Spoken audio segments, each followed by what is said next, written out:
When things move, they create waves. For example, if you shake a stick back and forth in water, you get water waves. Vibrate a piece of metal back and forth really fast, and you get air pressure waves. Shake some electrons back and forth really fast, and you get radio waves. And yes, shake a planet or star back and forth really fast, and you get gravitational waves. Gravitational waves happen because the effects of gravity don't travel outwards at infinite speed. So if the sun were to suddenly jump a few 100,000 kilometers to one side, the changed gravitational field would take time to pulse outwards. And if the sun shook back and forth instead of a single pulse, you'd get continuous gravitational waves. So what's doing the waving? In the case of water, the height of the water increases and decreases at any particular location as the waves travel past. In the case of sound, the pressure of the air increases and decreases at any particular location as the waves travel past. In the case of radio or cell phone signals or any other electromagnetic waves, the electric and magnetic fields get stronger and weaker at any particular location as the waves travel past. And in the case of gravitational waves, the gravitational field gets slightly stronger or weaker as the waves travel past. You can tell a wave has passed by looking at how nearby particles behave.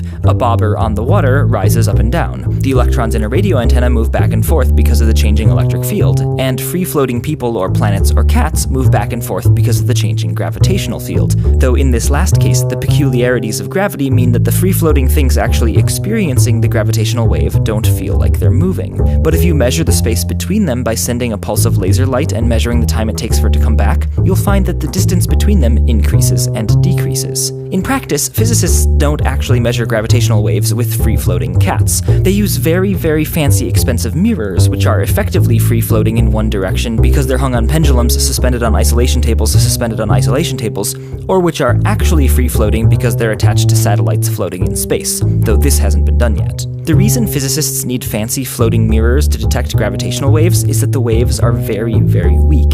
For example, the electrons that vibrate back and forth in a radio antenna to make electromagnetic waves also make gravitational waves. Electrons are matter moving back and forth, after all, but the waves they make are super weak. A 200-watt radio transmitter gives off something like a quadrillionth of a quintillionth of a quintillionth of a quintillionth of that amount of power as gravitational radiation. And that's why here on Earth we can only detect the biggest, baddest astronomical events, like superfast spinning neutron stars or merging black holes or the Big Bang, though so far we've only detected black hole collisions. If you'd like to help in the search for gravitational waves, there's a project called Einstein at Home which allows physicists to send calculations to your computer when you're not using it and help directly in the search for superfast spinning neutron stars. All you out there who have computers that are sitting idle overnight, maybe even super fancy gaming computers with high-end GPUs and CPUs, or just a regular computer, if you're not using it overnight and you want to leave it on and help support science, they make it really easy for you to get this up and running. You just download it, install it, sign in, set up when you want your computer to be available for calculations, and that's about it. I have mine set up to run overnight if I'm not using my computer. You just need to go to einsteinathome.org to download the software and get started. Maybe your computer will help detect the first gravitational waves from a spinning neutron star.